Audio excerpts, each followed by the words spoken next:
pengajian.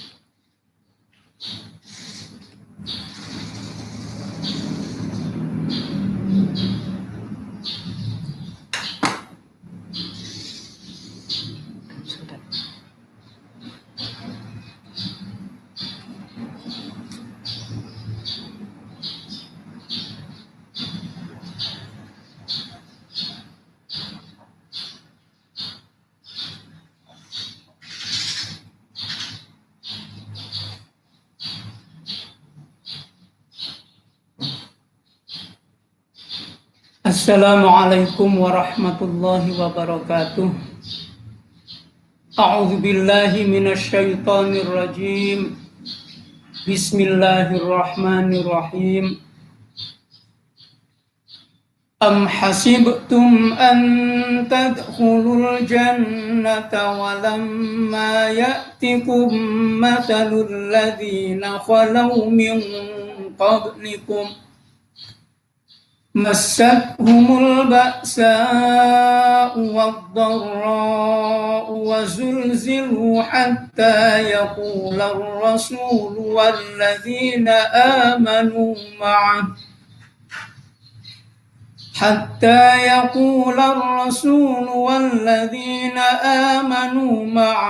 mata nasrullah ala inna nasrallahi qarib. Shadaqallahul azim.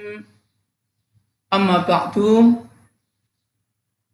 Anak-anak santri pesantren Darul Iman, anak-anak pondok pesantren Putri Ummu Kulthum yang saya cintai, dan seluruh mahasantri STIQ Al-Madinah, alhamdulillahirabbil alamin. Pada pagi ini kita mengadakan kajian-kajian Al-Qur'an dengan menggunakan teknologi atau siaran langsung, streaming kata anak sekarang, dalam upaya meningkatkan kualitas iman kita semuanya, terutama di saat-saat menghadapi satu ujian bagi kita semua, pada umumnya umat seluruh dunia yang pada hari ini sedang dilanda musibah nyebarnya virus corona, sehingga alhamdulillah ada hikmah kita dapat mengadakan kajian jarak jauh. Mudah-mudahan ini nanti akan membawa manfaat. Pada kali ini kita menanggapi dulu tentang situasi adanya musibah besar yang melanda dunia, yaitu dengan nyebarnya virus COVID-19. Di sini bisa jadi ini adalah sebuah musibah, namun juga bisa dikatakan ujian. Musibah yaitu bagi orang-orang yang tidak beriman, dan menjadi ujian bagi orang-orang yang beriman. Karena untuk mendapatkan anugerah Allah itu, yaitu harus melewati ujian-ujian. Bahkan surga pun yang dijanjikan oleh Allah Subhanahu wa Ta'ala untuk kita semua itu juga melalui ujian-ujian. Jadi tidak lantas secara tiba-tiba kita ini dapat masuk surga dengan ibadah yang sudah kita kerjakan, melalui semua harus melintasi ujian-ujian. Anak-anak bisa membuka surat Al-Baqarah ayat 214. Allah berfirman, A'udzubillahi minasyaitonirrajim. Am hasibtum an tadkhulul jannata walamma ya'tikum mathalul ladzina khalau min qablikum massatuhumul ba'sa'u wad-dharra'u wa zulzilu hatta yaqula ar-rasulu walladzina amanu ma'ah حتى يقول الرسول والذين آمنوا معه متى نصر الله ألا إن نصر الله قريب. Mari kita maknai bersama-sama anak-anak. Sudah dibuka Al-Qur'annya surat Al-Baqarah ayat 214.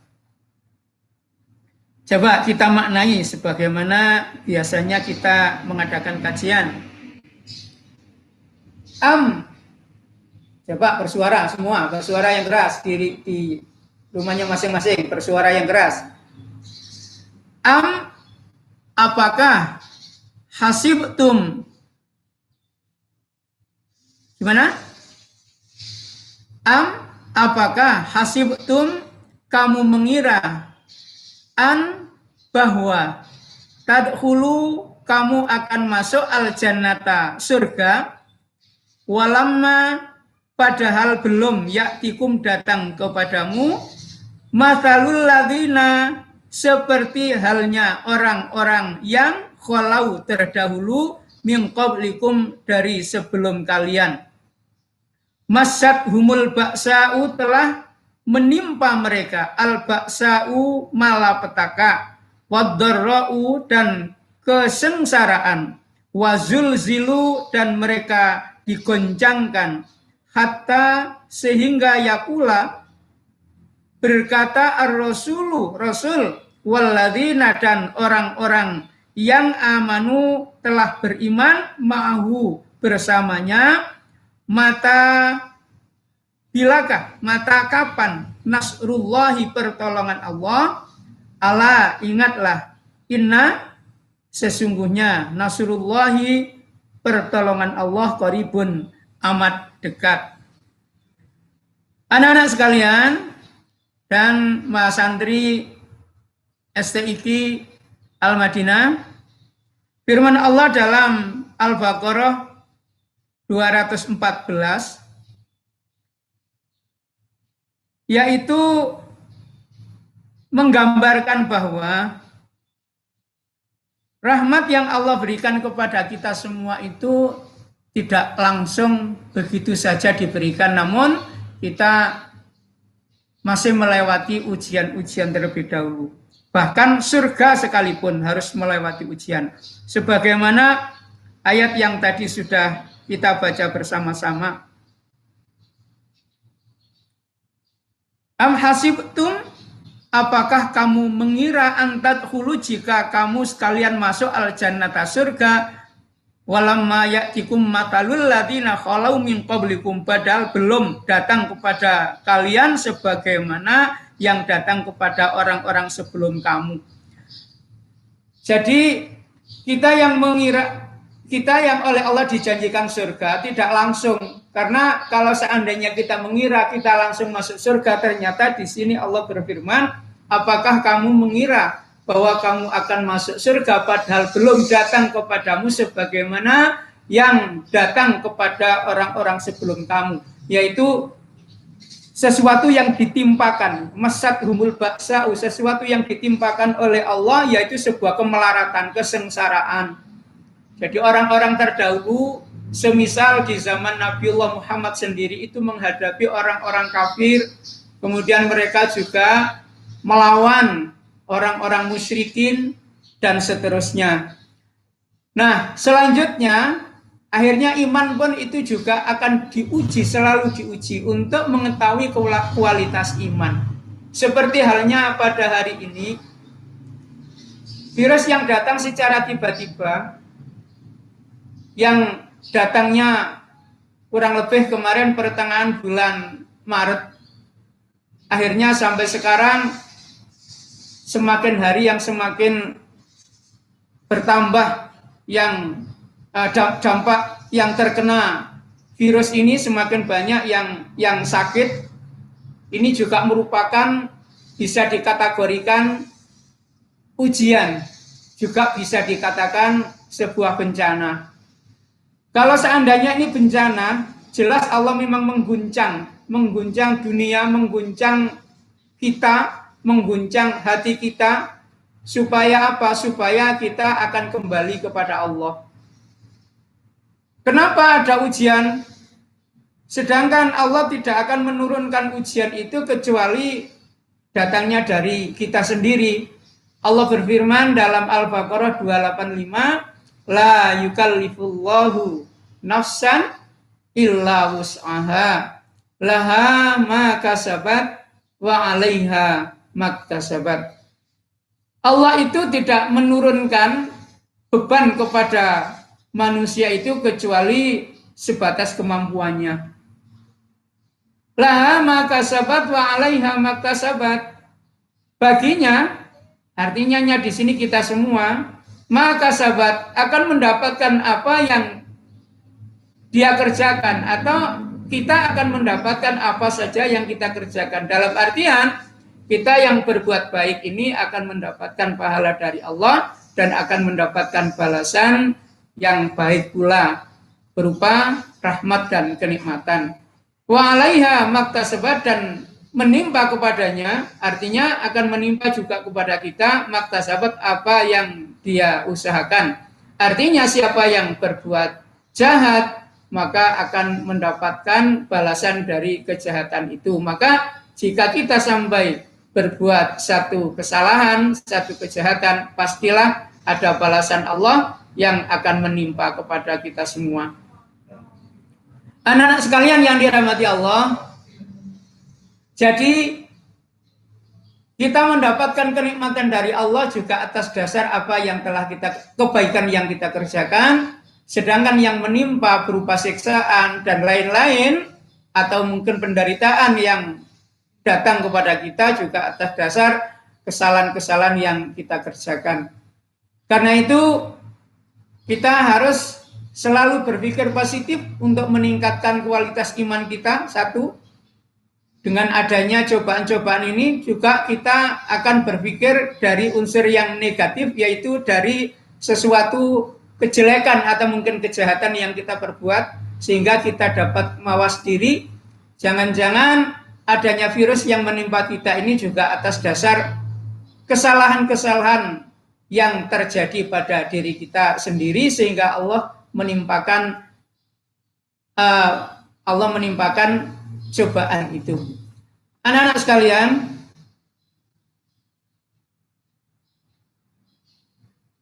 Allah itu Maha Pengasih, Allah Maha Penyayang. Bagi orang-orang yang beriman, diberikan ujian itu dalam rangka untuk ditingkatkan kualitas imannya, juga akan diberikan tambahan rahmatnya. Semisal begini, hari ini Allah akan meningkatkan kualitas iman kita dengan adanya datangnya bencana ini. Yang akhirnya kita akan mikir, dengan adanya bencana ini berarti kita oleh Allah diingatkan supaya apa? Supaya lebih dekat kepadanya. Kenapa? Kok akhirnya Allah membuat cara memberikan bencana supaya kita ini kembali kepadanya? Adanya bencana ini kan menakutkan. Sedangkan tidak ada yang bisa menyelamatkan diri dari bencana ini kecuali Allah sendiri. Buktinya aja, yang menangani penyakit itu kan dokter. Banyak orang-orang yang ditolong oleh para medis, para dokter juga memberikan pertolongannya. Bahkan sebagian ada yang sudah sembuh, sebagian masih dirawat, bahkan yang sebagian lagi ada yang meninggal. Namun ternyata yang meninggal bukan hanya pasiennya, dokternya pun ada yang jadi korban. Padahal dokter yang tahu penyakitnya, yang paham penyakitnya, yang menangani penyakit itu, tapi ternyata dokter pun ada yang menjadi korban, yang meninggal karena virus itu. Itu artinya siapapun tidak ada yang bisa diselamatkan dari guncangan ini ya kecuali Allah sendiri yang akan memberikan keselamatan. Karena itu adanya penyakit ini kan, adanya virus ini yang menyebar ya supaya kita ambil hikmahnya, di mana dengan datangnya bencana ini supaya kita akan lebih mendekatkan diri kepada Allah Subhanahu wa taala. Karena itu sekalipun anak-anak ada di rumah bukan berarti kita bersenang-senang sebagaimana liburan-liburan panjang seperti liburan pada umumnya. Jadi hari ini pun kita tetap prihatin dengan mematuhi anjuran-anjuran dari pemerintah, mematuhi anjuran-anjuran dari tim kesehatan sehingga kita berikhtiar untuk menjadi selamat supaya kita terbebas dari dari terjangkitnya penyebaran virus itu dengan cara kita mendekatkan diri kepada Allah. Atau juga kita berpikir yang jeleknya. Jangan-jangan karena Allah ini menimpakan sesuatu bencana karena dosa-dosa kita. Bisa jadi kita ini banyak dosa karena kita lebih banyak berpikir tentang hal kesenangan, kita berpikir dengan hal kehidupan dunia, sehingga melupakan diri kepada Allah. Walaupun kelihatannya kita ini nampak zikir, nampak ibadah, tapi pikirannya juga berpikir yang lain-lain. Bahkan secara umum hari ini banyak orang-orang yang lupa zikir kepada Allah, ya karena ada hal yang lebih disenangi. Satu misal, menggunakan alat komunikasi, menggunakan handphone, menggunakan HP, di mana digunakan dengan hal-hal yang tidak dibenarkan oleh syariat. Ya sebenarnya HP itu sendiri ya tidak apa-apa karena alat, sama saja dengan pisau. Pisau itu tergantung siapa yang memegang. Kalau yang memegang pisau itu ibu-ibu rumah tangga, ya manfaat karena untuk memotong sayur, untuk anak-anak bedeti ikan, ya tahu bedeti ikan. Di rumah bantu nggak? Bantu ibu nggak di dapur bedeti ikan? Ya rajin-rajin ya bantu ibu di dapur supaya juga nanti bisa masak. Kalau yang memegang ini adalah ibu-ibu rumah tangga, ya tentunya menjadi manfaat karena apa? Tanpa pisau tentu masak tidak bisa sempurna. Maka pisau itu menjadi manfaat, menjadi baik. Namun kalau pisau ini yang memegang ini penjahat, itu bisa dijadikan atau digunakan untuk melukai orang, bahkan bisa jadi membunuh orang. Itu kalau yang memegang itu adalah penjahat. Kalau yang memegang anak yang kurang akal, artinya anak kecil, ya tentu juga akan menjadi benda-benda yang lain menjadi rusak. Bisa jadi untuk memotong tanaman, bisa jadi peralatan rumah tangga, meja, kursi dibacoi oleh anak-anak. Karena apa? Karena belum tahu cara penggunaannya. Jadi handphone itu pun juga seperti itu. Kalau memang yang menggunakan ini adalah orang-orang yang berakal, orang-orang yang jiwanya bersih, ya tentu untuk kebaikan. Namun kalau yang menggunakan ini adalah penjahat, ya tentu sebagai alat untuk melakukan kejahatan. Dan kalau yang menggunakan belum cukup umur, nah akibatnya itu ya ada mudarat baginya, bahkan mudarat bagi yang lain. Apa sih mudarat itu? Mudarat itu adalah sesuatu yang membahayakan, sesuatu yang membahayakan. Jadi handphone pun kalau dipegang anak-anak, semisal masih usia-usia SMA ke bawah ini masih membahayakan karena belum tahu betul membedakan mana yang baik dan mana yang jelek. Paling-paling ya yang digunakan untuk menyenangkan dirinya. Sedangkan sesuatu yang menyenangkan itu ya banyak juga hal-hal yang jelek-jelek, bahkan berbau kemaksiatan. Nah karena itu melihat maraknya penggunaan handphone pada saat ini di kalangan masyarakat itu ya mulai yang kecil sampai yang tua yang mungkin itu menjadikan lupa kepada Allah, sehingga Allah datangkan sesuatu yang amat kecil yang tidak bisa dilihat dengan kasat mata, yang menakutkan, sehingga akhirnya semua akan kembali kepada Allah.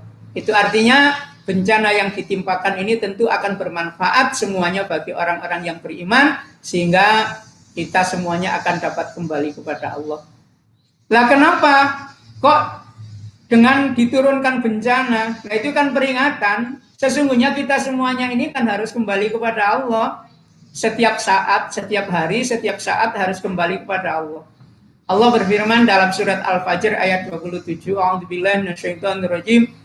Ya ayyatuhan nafsul mutmainnah, ya ayyatuhan nafsul mutmainnah, irji'i ila rabbiki radiyatan mardiyah, fadkhuli fi ibadi wadkhuli jannati. Coba diartikan. Ya ayyuha, wahai, ya ayyatuha, an-nafsu, jiwa, wahai jiwa, al-mutmainnah, yang tenang. Ya ayyatuhan nafsul mutmainnah, wahai jiwa yang tenang. Apa yang dimaksud jiwa tenang? Jiwa yang sedang mengingat Allah, jiwanya orang-orang beriman, itu adalah yang dimaksud dengan jiwa-jiwa yang tenang. Irji'i, pulanglah atau kembalilah, ila rabbiki, kepada Tuhanmu.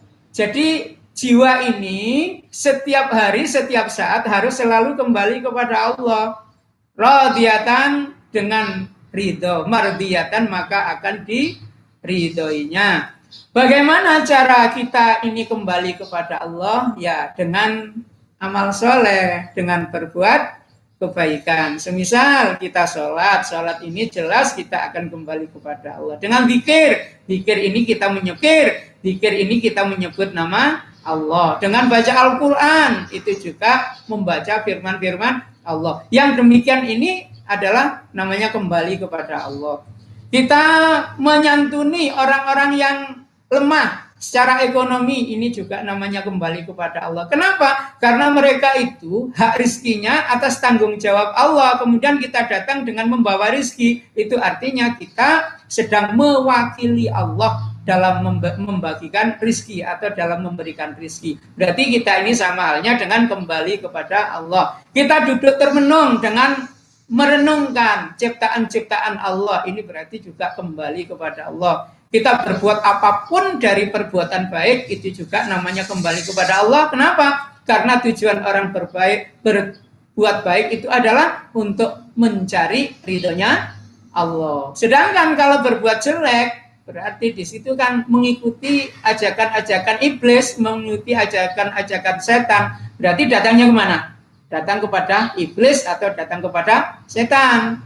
Nah itu, makanya kita ini dipanggil selalu oleh Allah atau diperintahkan untuk selalu kembali kepadanya. Maka kita harus banyak berbuat yang positif, banyak berbuat kebaikan, banyak berbuat ibadah. Yang positif ya seperti halnya kita menolong kedua ibu bapak di rumah, itu juga dalam rangka mencari ridho Allah. Kita mungkin di taman, yang bagi yang punya taman kemudian dirapikan, ya itu juga kita memelihara tanaman yang dihidupkan oleh Allah, maka di situ pun juga berarti kembali kepada Allah. Yang hal dunia saja dengan niatan yang baik itu berarti kita kembali kepada Allah, apalagi kalau memang itu jelas-jelas berupa sebuah ibadah. Pagi-pagi seperti ini misalnya bagi yang belum sholat duha, kemudian setelah kajian ini terus sholat duha, itu berarti kembali kepada Allah. Kemudian setelah sholat duha terus Al-Quran, itu juga kembali kepada Allah. Nanti kita belajar mengerjakan tugas-tugas, itu juga kalau kita niati mencari ilmu, juga Al-Quran, itu juga kembali kepada Allah. Nanti kita belajar mengerjakan tugas-tugas, itu juga kalau kita niati mencari ilmu, juga kembali kepada Allah. Kembali kepada Allah. Walhasil kita ini setiap saat selalu diharapkan untuk selalu kembali kepada Allah. Maka kalau kita kembali kepada Allah itu dengan ridho, ya dengan ikhlas, dengan ridho itu legowo, tidak terpaksa. Karena ada juga yang mengerjakan tugas dari sekolah itu pun juga banyak yang dengan mendesak. Oh, semisal itu. Nah itu kan berarti ada rasa yang tidak legowo. Itu namanya tidak ridho. Kalau kita ridho, karena kita kerjakan ini atas dasar perintahnya Allah, legowo. Itu namanya tidak ridho. Kalau kita ridho, karena kita kerjakan ini atas dasar perintahnya Allah, ya mardiyatan, maka Allah akan juga meridhoi. Apa keuntungannya? Kalau kita sudah mendapatkan ridhonya Allah, kita dipanggil ini, kalau memang Allah ridho, maka kita akan digabungkan dengan orang-orang yang dekat dengan Allah, yaitu para nabi dan rasul. Maka lanjutan ayatnya, fadkhuli fi ibadi. Jadi kalau kita ini sudah dekat kepada Allah, sudah datang kepada Allah, Allah mempersilakan kita berkumpul masuk di golongan hamba-hamba Allah yang soleh. Fadkhuli fi ibadi, maka masuklah di golongan hamba-hambaku, yaitu tentunya para nabi dan rasul. Wadkhuli jannati, dan masuklah ke dalam surgaku. Jadi kita ini kalau jauh dari Allah, akhirnya Allah memberikan ujian. Dengan ujian itu akhirnya kita akan takut. Dengan takutnya, ujiannya itu, semisal sekarang takut dengan virus, akhirnya kita banyak mengingat Allah. Kita berarti kalau banyak mengingat Allah, kita sudah kembali kepada Allah. Kalau kita kembali kepada Allah dengan ridho, maka akan digabungkan dengan orang-orang yang Allah cintai, yaitu para nabi dan rasul. Setelah itu kita akan dimasukkan ke dalam surganya Allah. Makanya di situ wadkhuli jannati, masuklah ke dalam surgaku. Nah itu berarti surga itu bukan milik kita. Surga itu adalah milik Allah. Makanya wadkhuli jannati, dan masuklah ke dalam surgaku. Punya di sini Allah. Allah yang punya surga, kita nggak punya. Kita nggak punya surga. Surga itu adalah milik Allah yang difasilitaskan untuk kita semua. Tapi dengan catatan kita harus menjadi orang yang benar-benar kembali kepada Allah. Jika kita lupa tidak kembali kepada Allah, karena Allah ini mencintai orang yang beriman, maka oleh Allah dipetai supaya kembali. Bahasa orang Jawa, dipetai. Bagaimana cara Allah metai orang-orang beriman supaya kembali kepada Allah? Diberikan ujian, diberikan cobaan seperti hari ini. Walhasil kita harus dapat mengambil hikmahnya dari ujian yang menimpa hari ini, karena Allah sudah sering kali mengingatkan, rupanya manusia ini masih belum saja nyadari.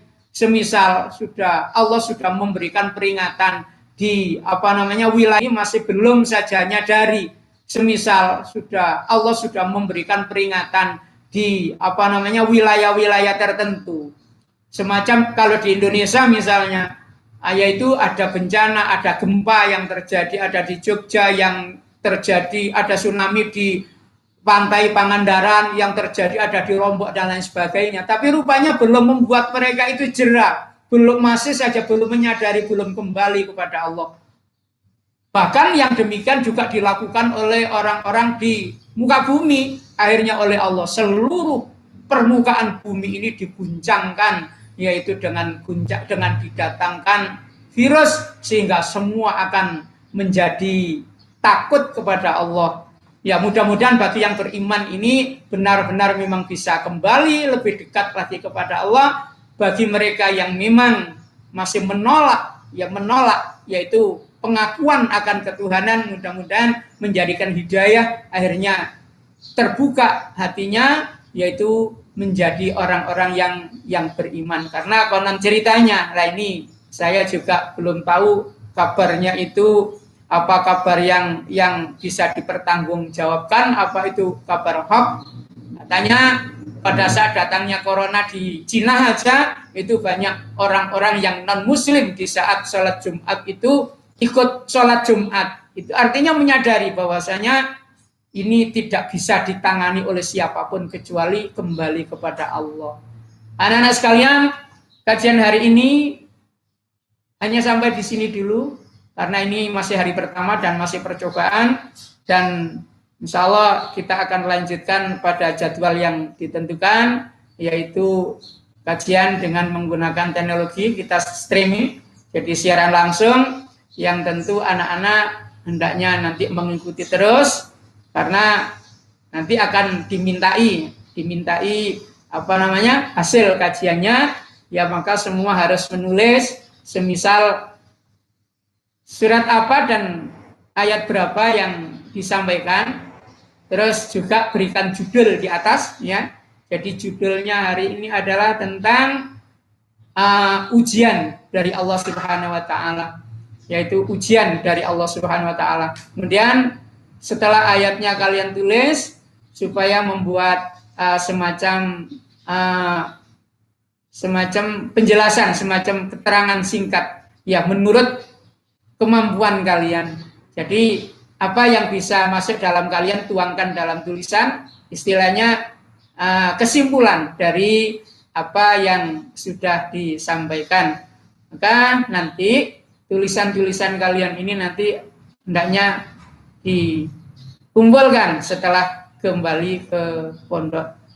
Anak-anak sekalian, baik-baik di rumah, ya belajar yang baik, ibadah yang baik, dan jangan lupa bantu kedua ibu bapak, ya, dan mengikuti anjuran dari pemerintah, yaitu jangan keluar rumah, karena di luar ya virus-virus ini sehingga kita terbebas dari ujian. Artinya mudah-mudahan Allah segera mengakhiri ujian ini supaya kita bisa beraktivitas seperti sebelumnya. Kita yakin kalau kita benar-benar kembali kepada Allah, datang dengan ibadah, dengan banyak mengingat Allah, banyak beristighfar, kita yakin Allah akan segera memusnahkan virus-virus ini, karena datangnya virus ini hanya karena untuk mengingatkan kita semua supaya kembali kepada Allah. Walhasil kita adalah harus menyadari bahwa ujian ini adalah karena perbuatan atau kesalahan kita sendiri. A'udzubillahi minasyaitonirrajim. Bismillahirrahmanirrahim. Allahumma shalli wa sallim ala sayyidina Muhammad wa ala ali sayyidina Muhammad. Alhamdulillahirabbil alamin.